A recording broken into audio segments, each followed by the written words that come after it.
AWSൻ്റെ code build use ചെയ്തുകൊണ്ട് നമുക്കൊരു Docker image എങ്ങനെ ബിൽഡ് ചെയ്തിട്ട് ഒരു ECR റെപ്പോസിറ്ററിയിലോട്ട് പുഷ് ചെയ്യാം എന്നുള്ളൊരു എക്സാമ്പിളാണ് നമ്മളിന്ന് നോക്കി ജസ്റ്റ് അതിൻ്റെ ഒരു ഓവർവ്യൂ മനസ്സിലാക്കാൻ പോകുന്നത്. പിന്നെ നമ്മളതിൻ്റെ ഒരു തിയറി പാർട്ട് മാത്രമാണ് നോക്കാൻ പോകുന്നത്.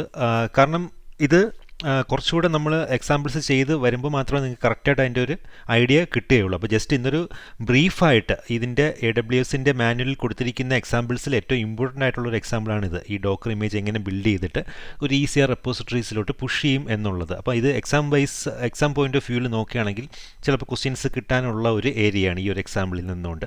അപ്പോൾ അതുകൊണ്ട് നമുക്ക് ജസ്റ്റ് ഇതിൻ്റെ ഈ സെഷനിൽ ഇതിൻ്റെ ഒരു ഓവർവ്യൂ നമുക്ക് നോക്കി മനസ്സിലാക്കാം.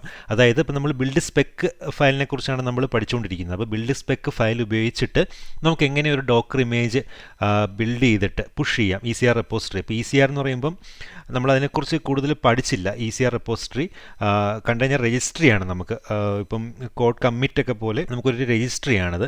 അപ്പോൾ അതിലോട്ട് നമുക്ക് എങ്ങനെ പുഷ് ചെയ്യാമെന്നുള്ള കാര്യങ്ങൾ അത് നമുക്ക് നോക്കി മനസ്സിലാക്കാം. ഈ ഒരു ബിൽഡ് സ്പെക്ക് ഫയലിൽ നമുക്കത് എങ്ങനെയാണ് ചെയ്യുന്നതെന്നുള്ളത് അത് ഉപയോഗിച്ചുകൊണ്ട്.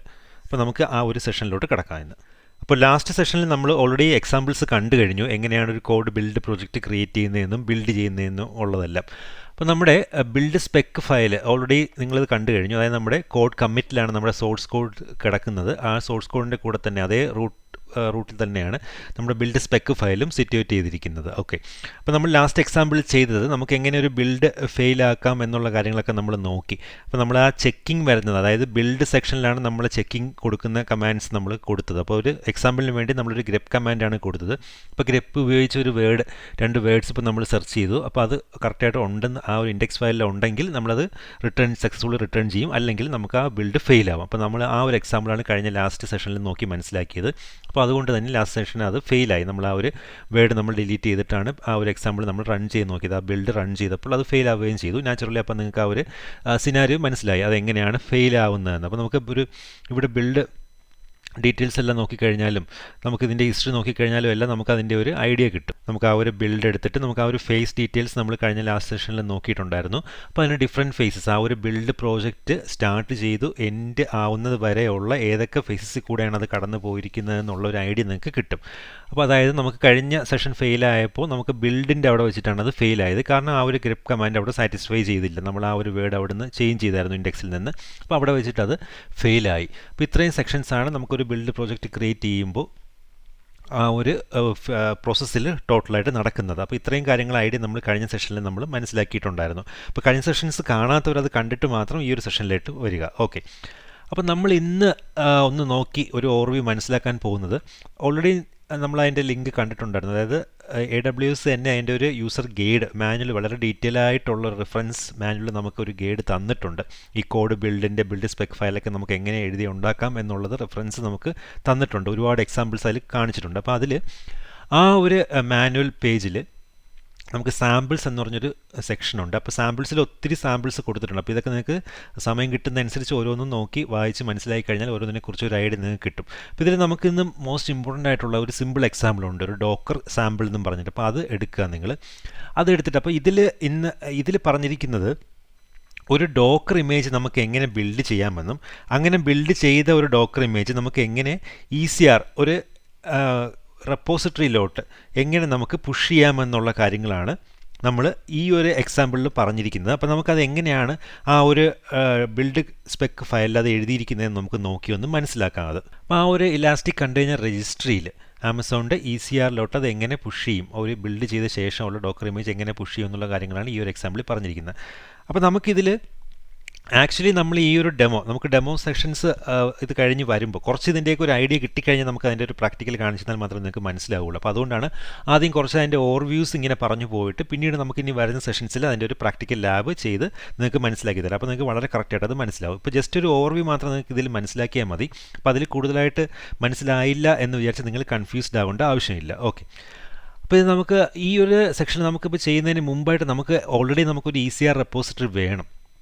അപ്പോൾ ECR റെപ്പോസിറ്ററി മീൻസ് നിങ്ങൾക്കിപ്പോൾ ഇവിടെ ECR എന്നും പറഞ്ഞ് കൊടുത്തിട്ട് ആ ഒരു സർവീസ് എടുത്ത് നോക്കിക്കഴിഞ്ഞാൽ മനസ്സിലാവും.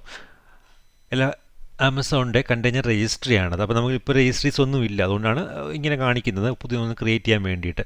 ആമസോണിൻ്റെ ഇലാസ്റ്റിക് കണ്ടെയ്നർ രജിസ്ട്രിയാണ്. ഓക്കെ, അപ്പോൾ നമുക്ക് രജിസ്ട്രീസ് ഒന്നും ഇപ്പോൾ തൽക്കാലം ക്രിയേറ്റ് ചെയ്തിട്ടില്ല. നമുക്ക് ലാബ് ചെയ്യുന്ന സമയത്ത് നമുക്ക് ചെയ്യാം. അപ്പോൾ അങ്ങനെ ഒരു രജിസ്ട്രി നമുക്ക് വേണം. ആ രജിസ്ട്രിയിലോട്ടാണ് നമ്മളിപ്പോൾ ബിൽഡ് ചെയ്ത് കഴിയുന്ന ഡോക്കർ ഇമേജ് നമ്മൾ പുഷ് ചെയ്യാൻ പോകുന്നത്. അപ്പോൾ അതുപോലെ നമ്മൾ ഈ കോഡ് ബിൽഡ് ചെയ്ത സമയത്ത് നമുക്കൊരു റോൾ ഓട്ടോമാറ്റിക്കായിട്ട് നമുക്ക് അവിടെ ക്രിയേറ്റ് ആവും. നമുക്ക് ഒരു IAM സെക്ഷൻ എടുത്ത് ഞാൻ പറഞ്ഞുതരാം.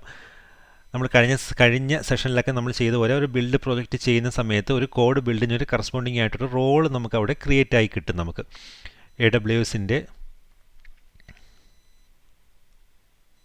കണ്ടില്ലേ, ഈ ഒരു റോളാണത്. Code build my website code നമ്മൾ കൊടുക്കുന്ന ഒരു പേരനുസരിച്ച് ഒരു കോഡ് ബിൽഡിന് ഒരു റോൾ അവിടെ ക്രിയേറ്റ് ആയിട്ടുണ്ട് കറസ്പോണ്ടിങ് ആയിട്ട്. ഓക്കെ, അപ്പോൾ ആ ഒരു കോഡ് ബിൽഡിന് നമുക്കൊരു പോളിസി, എക്സ്ട്രാ ഒരു പോളിസിയൊക്കെ നമുക്ക് അറ്റാച്ച് ചെയ്യേണ്ടതായിട്ടുണ്ട്. ഇപ്പം ഒരു IAM യൂസറായിട്ടാണ് നിങ്ങളിത് വർക്ക് ചെയ്യുന്നതെങ്കിൽ, ഇപ്പോൾ റൂട്ട് യൂസറായിട്ടാണെങ്കിൽ ചിലപ്പോൾ അതിൻ്റെ ആവശ്യം വരണമെന്നില്ല. ഓക്കെ, അത് നമുക്ക് പ്രാക്ടിക്കൽസ് ചെയ്യുമ്പോൾ ഞാനത് കൂടുതൽ ഡീറ്റെയിൽ ആയിട്ട് നിങ്ങൾക്ക് പറഞ്ഞുതരാം. ഇപ്പോൾ അതിനെക്കുറിച്ച് കൂടുതൽ പറഞ്ഞ് കൺഫ്യൂസ്ഡ് ആക്കുന്നില്ല. അപ്പോൾ നമുക്ക് ആ ഒരു എക്സ്ട്രാ ഒരു പോളിസി നമുക്ക് ആ ഒരു കോഡ് ബിൽഡ് റോളിൽ നമുക്ക് അറ്റാച്ച് ചെയ്യണം. അപ്പോൾ ആ ഒരു പോളിസി അറ്റാച്ച് ചെയ്താൽ മാത്രമേ നമുക്ക് ഈ പറഞ്ഞ ബിൽഡ് ചെയ്ത് കഴിഞ്ഞ ഈ ഡോക്കർ ഇമേജ് അതിലോട്ട് പുഷ് ചെയ്യുന്നതിനുള്ളൊരു ECRലോട്ട് പുഷ് ചെയ്യുന്നതിനുള്ളൊരു പെർമിഷൻ നമുക്ക് കിട്ടുകയുള്ളൂ. അപ്പോൾ ആദ്യം നമുക്കൊരു ECR റെപ്പോസിറ്ററി ഉണ്ടായിരിക്കണം. ആ ഒരു ECR റെപ്പോസിറ്ററിയിലോട്ട് നമുക്ക് പുഷ് ചെയ്യുന്നതിനുള്ളൊരു റോള് നമ്മൾ അറ്റാച്ച് ചെയ്യണം. അപ്പോൾ ആ ഡീറ്റെയിൽസ് എല്ലാം ഈ ഒരു എക്സാമ്പിളിൽ ആദ്യത്തെ സ്ഥലങ്ങളിൽ ഇത് പറഞ്ഞിരിക്കുന്നത്, എന്താണ് ചെയ്യേണ്ടതെന്നുള്ളതൊക്കെ സ്റ്റെപ്പ് ബൈ സ്റ്റെപ്പായിട്ട് പറഞ്ഞിട്ടുണ്ട്. ഓക്കെ, അപ്പോൾ നമുക്ക് ഇവിടെ ഈ ഒരു എക്സാമ്പിളിൽ ഈ ഒരു സെഷനിൽ നമുക്ക് ഇമ്പോർട്ടൻ്റ് ആയിട്ടുള്ള കാര്യം നമുക്ക് ആ ഒരു ബിൽഡ് സ്പെക് ഫയലിൻ്റെ ഒരു സ്ട്രക്ചർ നോക്കി മനസ്സിലാക്കുക എന്നുള്ളതാണ്. അപ്പോൾ അതുകൊണ്ട് നമുക്ക് അതിലോട്ട് പോവാം. ആ ഒരു ബിൽഡ് സ്പെക് ഫയൽ അതെങ്ങനെയാണ് നമുക്ക് എഴുതി ഉണ്ടാക്കേണ്ടതെന്നുള്ള കാര്യം നമുക്കിവിടെ നോക്കിയൊന്ന് മനസ്സിലാക്കാം പെട്ടെന്ന്. അപ്പോൾ നമ്മൾ ഓൾറെഡി കണ്ടതുപോലെ പല ഫേസസ് ആയിട്ടാണ് ബിൽഡ് സ്പെക് ഫയൽ വരുന്നത്. അപ്പം ഫസ്റ്റ് ഫേസിൽ നമുക്ക് പ്രീ ബിൽഡ് ഫേസ്, അപ്പോൾ അതിന് മുമ്പൊക്കെ നമുക്ക് എൻവയോൺമെൻറ്റ് എന്ന് പറഞ്ഞൊരു വേരിയബിളൊക്കെ നമുക്ക് വേണമെങ്കിൽ സെറ്റ് ചെയ്യാം. നമുക്ക് ഒരു പ്രത്യേകം വെർഷനിലുള്ള ഡോക്കർ കണ്ടെയ്നറാണ് ലോഞ്ച് ചെയ്യണമെങ്കിൽ എൻവയോൺമെൻറ്റ് സെറ്റ് ചെയ്യണമെങ്കിലോ വേറെ എന്തെങ്കിലുമൊക്കെ തേർഡ് പാർട്ടി യൂട്ടിലിറ്റീസ് ഇൻസ്റ്റാൾ ചെയ്യണമെങ്കിലോ, ഫോർ എക്സാമ്പിൾ ഇപ്പോൾ wget ഇൻസ്റ്റാൾ ചെയ്യണമെങ്കിലോ കേൾ ഇൻസ്റ്റാൾ ചെയ്യണമെങ്കിലോ അങ്ങനത്തെ കാര്യങ്ങളൊക്കെ വേണമെങ്കിൽ നമുക്കതൊക്കെ ഇൻസ്റ്റാൾ ചെയ്യിപ്പിക്കാം. ഓക്കെ, അതൊക്കെ നമ്മുടെ സിനാരിയോ അനുസരിച്ചാണ് വരുന്നത്. അപ്പോൾ നമുക്ക് ഫേസസിൽ ഇവിടെ ഇപ്പോൾ പ്രീ ബിൽഡ്, നമുക്ക് ആദ്യം ഇവിടെ ചെയ്യുന്ന പ്രീ ബിൽഡിൽ നമ്മൾ എന്താണ് ചെയ്യാൻ പോകുന്നതെന്നുള്ളൊരു എക്കോ കമൻറ്റ് കൊടുത്തു. അപ്പോൾ അത് കഴിഞ്ഞിട്ട് നമുക്ക് ഫസ്റ്റ് ഇമ്പോർട്ടൻ്റ് ആയിട്ടുള്ള ഇതിലൊരു സ്റ്റെപ്പ് എന്ന് പറഞ്ഞു കഴിഞ്ഞാൽ ജസ്റ്റ് ഇപ്പോൾ ഒരു ഓവർവ്യൂ നിങ്ങൾ മനസ്സിലാക്കി വെച്ചിരുന്നാൽ മതി, ഒരുപാട് ഇന്റേണൽ ഡെപ്തിലോട്ട് പോകണ്ട. ഓക്കെ, അപ്പോൾ ഇതിൽ നമുക്ക് നമുക്ക് ഓൾറെഡി നമുക്കൊരു ECR റെപ്പോസിറ്ററി നമുക്ക് ക്രിയേറ്റ് ചെയ്യണമെന്ന് പറഞ്ഞല്ലോ. അപ്പോൾ ആ ഒരു ECR റെപ്പോസിറ്ററിയിലോട്ട് നമ്മളൊന്ന് ലോഗിൻ ചെയ്യണം.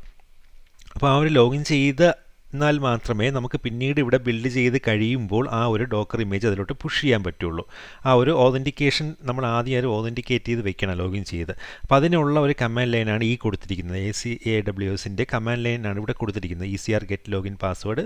ഇത് AWSൻ്റെ ഡിഫോൾട്ട് ഇപ്പോൾ നമ്മൾ വർക്ക് ചെയ്യുന്ന ആ ഒരു റീജിയൻ ഏതാണ്, അതുപോലെ അക്കൗണ്ട് ID കൊടുക്കണം, പിന്നെ ഡിഫോൾട്ട് റീജിയൻ. ഇതെല്ലാം എൻവയോൺമെൻറ്റ് വേരിയബിൾസ് ആയിട്ടാണ് വരുന്നത്. ഈ $സൈൻ കൊടുക്കുന്നതെല്ലാം എൻവയോൺമെൻറ്റ് വേരിയബിൾസ് ആയിട്ടാണ്, ബാക്കിയെല്ലാം കമാൻഡിൻ്റെ ഒരു ഭാഗമായിട്ടാണ് വരുന്നത്, ആ ഒരു ഒറ്റ ലൈന്.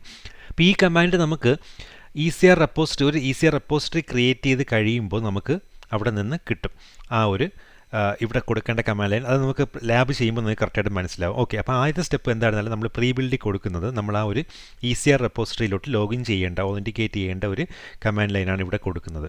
അത് കഴിഞ്ഞ് നമുക്ക് ബിൽഡ് സ്റ്റേജിലോട്ട് വരണം. ആ ബിൽഡ് സ്റ്റേജിലോട്ട് ആദ്യം 2 എക്കോ ലൈൻസ് കൊടുത്തിട്ടുണ്ട് നമുക്ക് എന്താണെന്നൊക്കെ ഇൻഫർമേഷൻസ് കാണിക്കുന്നതിന് വേണ്ടിയിട്ട്. അത് കഴിഞ്ഞിട്ടാണ് നമുക്ക് ആ ഒരു ആക്ച്വൽ ഡോക്കർ ഇമേജ് നമ്മൾ ബിൽഡ് ചെയ്യുന്നത്. അപ്പോൾ ഈ ഡോക്കർ ഇമേജ് എന്ന് പറയുമ്പോൾ നമുക്കത് ജിറ്റ്ഹബിൽ നമുക്ക് വേണമെങ്കിൽ തേർഡ് പാർട്ടി റെപ്പോസിറ്ററി ആ ജിറ്റ്ഹബിൽ നമുക്ക് കീപ്പ് ചെയ്യാം, അല്ലെങ്കിൽ നമ്മുടെ കോഡ് കമ്മിറ്റിൽ തന്നെ നമ്മളിപ്പോൾ കണ്ടതുപോലെ AWSൻ്റെ തന്നെ റെപ്പോസിറ്ററി കോഡ് കമ്മിറ്റ് നമുക്ക് യൂസ് ചെയ്ത് അവിടെ സൂക്ഷിക്കാം. അപ്പോൾ എവിടെ വേണമെങ്കിലും ആവാം നമുക്ക്. അപ്പോൾ അത് കഴിഞ്ഞിട്ട് നമുക്ക് ആ ഡോക്കർ ബിൽഡ് ചെയ്യുന്നതിനുള്ള, അപ്പോൾ ഡോക്കറിൻ്റെ കുറച്ച് ഡോക്കർ നോളജ് ഉണ്ടെങ്കിൽ മാത്രമേ ഈ കമാൻഡ്സ് നിങ്ങൾക്ക് മനസ്സിലാവുകയുള്ളൂ. ഓക്കെ, അപ്പോൾ നമുക്കത് എക്സാമ്പിൾ നോക്കുമ്പോൾ ഞാൻ കുറച്ചുകൂടി ഡീറ്റെയിൽ ആയിട്ട് മനസ്സിലാക്കി തരാം നിങ്ങൾക്ക്. ഇപ്പോൾ ജസ്റ്റ് ഒന്ന് അറിഞ്ഞിരിക്കുക എന്തൊക്കെയാണ് ചെയ്തിരിക്കുന്നത് എന്നുള്ളത് ഇവിടെ ഈ ഒരു ബിൽഡ് സ്പെക്കിൽ.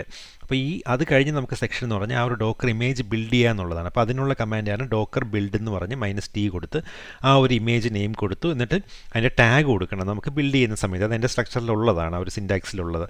അത് കഴിഞ്ഞിട്ട് ആ ഒരു ഇമേജ് സൂക്ഷിച്ചിരിക്കുന്ന റെപ്പോസിറ്ററിയുടെ ആ ഒരു സിൻടാക്സ് ആണ് ഈ കൊടുത്തിരിക്കുന്നത്. ആ റെപ്പോസിറ്ററി നെയിമും ആ ഒരു റെപ്പോസിറ്ററിയിൽ ഇപ്പം പല വെർഷൻസിലുള്ള ഇമേജസ് അവിടെ കാണും. അപ്പോൾ ലേറ്റസ്റ്റ് ആണെങ്കിൽ ലേറ്റസ്റ്റ് കൊടുക്കണം. അപ്പോൾ അതിനാണ് നമ്മൾ ഇവിടുത്തെ ഇമേജ് ടാഗ് കൊടുക്കുന്നത്. അപ്പോൾ അത് ബിൽഡ് ചെയ്ത് കഴിഞ്ഞിട്ട് പിന്നീട് നമ്മൾ ആ ഒരു ബിൽഡ് ചെയ്ത് വന്ന ഇമേജിൽ നമ്മൾ ടാഗ് ചെയ്യണം. അപ്പോൾ അതിനാണ് ഡോക്കർ ടാഗ് എന്ന് പറഞ്ഞൊരു കമാൻഡ്. അത് നമ്മൾ ആ ഒരു ഇമേജിൻ്റെ റെപ്പോസിറ്ററി നെയിം കൊടുക്കും, എന്നിട്ട് ആ ഒരു ഇമേജ് ടാഗ് വീണ്ടും കൊടുക്കും. പിന്നെ ഈ $ൽ കൊടുത്തിരിക്കുന്ന എല്ലാ എൻവയോൺമെൻറ്റ് വേരിയബിൾസ് ആണ്. AWSൻ്റെ അക്കൗണ്ട് ID വീണ്ടും കൊടുക്കണം, ഡിഫോൾട്ട് റീജിയൻ കൊടുക്കണം, എന്നിട്ട് ആ ഒരു റെപ്പോസിറ്ററി നെയിമും വീണ്ടും ആ ഒരു ഇമേജ് ടാഗും കൊടുക്കണം. ഓക്കെ, അപ്പോൾ ഇത്രയാണ് ഡോക്കർ ബിൽഡ് ചെയ്ത് കഴിഞ്ഞ് ഡോക്കർ ടാഗ് ചെയ്യണം. അങ്ങനെ 2 സ്റ്റെപ്സാണ് ഇവിടെ ഉള്ളത്. നമുക്ക് അവർ ബിൽഡ് സെക്ഷനിൽ വരുന്നത് ബിൽഡ് ചെയ്യണം, അത് കഴിഞ്ഞ് ടാഗ് ചെയ്യണം. അപ്പോൾ അത് കഴിഞ്ഞിട്ടാണ് പിന്നീട് നമ്മൾ ഈ ഒരു ECR റെപ്പോസിറ്ററിയിലോട്ട് നമ്മൾ പുഷ് ചെയ്യുന്നത്. അതായത് നമ്മൾ ബിൽഡ് ചെയ്ത് കഴിഞ്ഞ ആ ഒരു ഡോക്കർ ഇമേജിനെ നെക്സ്റ്റ് നമുക്ക് ചെയ്യേണ്ടത് ആ ഒരു ECR റെപ്പോസിറ്ററി നമ്മൾ ആദ്യം ഓതൻറ്റിക്കേറ്റ് ചെയ്ത് വെച്ചിരുന്ന ECR റെപ്പോസിറ്ററിയിലോട്ട് പുഷ് ചെയ്യുക എന്നുള്ളതാണ്. അപ്പോൾ പുഷ് ചെയ്തില്ല എന്നുണ്ടെങ്കിൽ ഈ ഒരു ബിൽഡ് പ്രോജക്റ്റ് അങ്ങ് കംപ്ലീറ്റ് ചെയ്ത് കഴിഞ്ഞ് സ്റ്റോപ്പായി കഴിയുമ്പോൾ നമ്മളിവിടെ ക്രിയേറ്റ് ആയി വന്ന ആ ഒരു ഈ ഇമേജ് ഈ ബിൽഡ് ചെയ്ത ഡോക്കർ ഇമേജ് അങ്ങ് നഷ്ടമായി പോകും. അപ്പോൾ അതിന് മുമ്പായിട്ട് നമുക്കിവിടെ പോസ്റ്റ് ബിൽഡ് ഫേസിൽ വന്നിട്ട് നമുക്ക് ആ ഒരു ഡോക്കർ ക്രിയേറ്റ് ആയി കിട്ടിയ നമ്മുടെ ആ ഒരു ബിൽഡ് ചെയ്ത ഡോക്കർ ഇമേജിനെ നമുക്ക് പുഷ് ചെയ്യണം. ഡോക്കർ ഇമേജ് നമ്മൾ പുഷ് ചെയ്യുന്നത് എങ്ങോട്ടാണ്? നമ്മൾ ആദ്യം ഓതൻറ്റിക്കേറ്റ് ചെയ്ത് വെച്ചിരുന്ന ECR റെപ്പോസിറ്ററിയിലോട്ട്. അപ്പോൾ ആ ഒരു റെപ്പോസിറ്ററിയിൽ നമുക്ക് ആ ഒരു പുഷ് ചെയ്യുന്നതിനുള്ള പെർമിഷൻ, അതിനാണ് നമ്മൾ ഓതൻറ്റിക്കേറ്റ് ചെയ്യുന്നത് ആദ്യം ECR ഗെറ്റ് ലോഗിൻ പാസ്വേഡ് എന്നൊക്കെ പറഞ്ഞൊരു കമാൻഡ് ഉപയോഗിച്ചിട്ട്. അപ്പോൾ അങ്ങനെ ഓതൻറ്റിക്കേറ്റ് ചെയ്ത് വെച്ചില്ല എന്നുണ്ടെങ്കിൽ നമുക്ക് ബിൽഡ് ചെയ്ത് വെച്ച ആ ഒരു ഇമേജ് നമുക്ക് അതിലോട്ട് പുഷ് ചെയ്യുമ്പോൾ അവിടെ ആ ഒരു പെർമിഷൻ ഇല്ലെന്ന് പറഞ്ഞാൽ അത് ഫെയിൽ ആവും അവിടെ ആ ഒരു സ്റ്റേജിൽ. അപ്പോൾ അതുകൊണ്ടാണ് നമ്മൾ പ്രീ ബിൽഡ് ഫേസിൽ അത് നമ്മൾ ഓതൻറ്റിക്കേഷൻ ചെയ്ത് വെച്ചത്.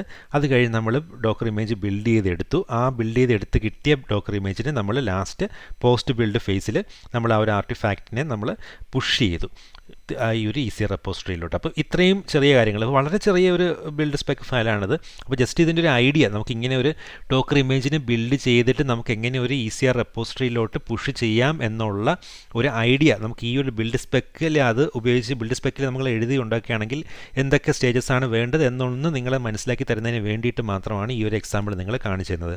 അപ്പോൾ ഈ ഒരു എക്സാമ്പിളിൽ ഉള്ള ഡിഫറെൻറ്റ് സ്റ്റേജസ് എന്തൊക്കെയാണെന്ന് മാത്രം ജസ്റ്റ് ഒന്ന് മനസ്സിലാക്കിയിരിക്കുക. കൂടുതൽ ഇൻഡെപ്തായിട്ട് ഈ കമാൻഡ്സ് ഇപ്പോൾ മനസ്സിലായില്ലെങ്കിൽ നിങ്ങൾ വിഷമിക്കേണ്ട ബോധർ ചെയ്യേണ്ട ആവശ്യമില്ല. കാരണം നമ്മളിനി പ്രാക്ടിക്കൽ സെക്ഷനിലോട്ട് വരുമ്പോൾ വളരെ ഡീറ്റെയിൽ ആയിട്ട് നമുക്കത് ഓരോ കമാൻഡ്സും ഓരോന്നും എന്തൊക്കെയാണ് ചെയ്യുന്നതെന്ന് നിങ്ങൾക്ക് നോക്കി മനസ്സിലാക്കി പറഞ്ഞു തന്ന് സ്റ്റെപ്പ് ബൈ സ്റ്റെപ്പായിട്ട് അത് ക്ലിയർ ആക്കി തരാം. ഓക്കെ, അപ്പോൾ ജസ്റ്റ് ഇന്ന് ഈ ഒരു എക്സാമ്പിൾ നമുക്ക്, കാരണം ഇതിൽ ഒരുപാട് എക്സാമ്പിൾസ് കൊടുത്തിട്ടുണ്ട് ഇതിൽ. അപ്പോൾ ഇതിൽ വളരെ ഇമ്പോർട്ടൻ്റ് ആയിട്ടുള്ളതും എന്നാൽ സിമ്പിളാണിത്. ഈ ഒരു സിമ്പിൾ എക്സാമ്പിൾ ഇത് exam wise exam point of വ്യൂവിൽ ചിലപ്പോൾ ക്വസ്റ്റ്യൻസ് വരാനുള്ള ഒരു ഏരിയയാണ് ഈ ഒരു എക്സാമ്പിളിൽ നിന്നുകൊണ്ട്.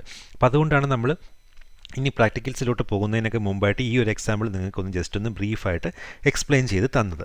അപ്പോൾ നമുക്കിനി നെക്സ്റ്റ് സെക്ഷൻസ് കുറച്ച് കൂടെ ഇതിനെക്കുറിച്ചുള്ള കാര്യങ്ങളൊക്കെ ഒന്ന് നോക്കി. കാരണം ഈ ഡോക്കർ ബിൽഡ് സ്പെക്ക് എന്ന് പറഞ്ഞാൽ ഒരുപാട് കാര്യങ്ങൾ ഇതിൽ വരുന്നുണ്ട്. അപ്പം നമുക്കൊരു 1-2 എക്സാമ്പിൾസ് മാത്രം നോക്കിയതുകൊണ്ട് നിങ്ങൾക്ക് ഇതിൻ്റെ ഒരു ഐഡിയ കിട്ടില്ല. അപ്പം നമ്മൾ ഇത് പഠിച്ചു കഴിഞ്ഞിട്ട് ഓരോരോ പ്രോജക്ട്സ് വരുമ്പോൾ നമുക്ക് ഓരോരോ കാര്യങ്ങൾ ഇതിൽ നിന്ന് റിഫർ ചെയ്ത് മാത്രമേ ചെയ്യാൻ പറ്റുള്ളൂ. അല്ല നമുക്ക് എല്ലാം ഒരുമിച്ച് കാണാതെ പഠിച്ചിരിക്കുകയോ ഒരു എക്സാമ്പിളിൽ നിന്നുകൊണ്ട് മാത്രം കംപ്ലീറ്റ് കവറാകുന്ന പോലെ ചെയ്യുകയോ ഒക്കെ ചെയ്യുന്നത് വളരെ ബുദ്ധിമുട്ടാണ്. അങ്ങനെ ഒരു സിനാരിയോ നമുക്ക് കിട്ടില്ല. അപ്പോൾ നമുക്ക് ഓരോ പ്രോജക്ട്സ് വരുമ്പോഴും ഓരോരോ എക്സാമ്പിൾസിൽ നിന്ന് നമുക്ക് ഈ റെഫറൻസ് ഫയൽ എപ്പോഴും നമുക്ക് യൂസ് ചെയ്യേണ്ടതായിട്ട് വരും, നമ്മൾ കുറേ എക്സ്പീരിയൻസ്ഡ് ആവുന്നത് വരെയെങ്കിലും. അപ്പോൾ ഇതിൽ നിന്ന് നോക്കിയിട്ടാണ് നമ്മൾ ഓരോ ഫേസിലും നമ്മൾ എന്തൊക്കെയാണ് എങ്ങനെയൊക്കെയാണ് ചെയ്യേണ്ടത്, ഇപ്പോൾ പ്രീ ബിൽഡിൽ എന്തൊക്കെയാണ് കൊടുക്കേണ്ടത്, അത് ഓരോ സിനാരിയോ അനുസരിച്ച് ചേഞ്ച് ആയി വരും അത്.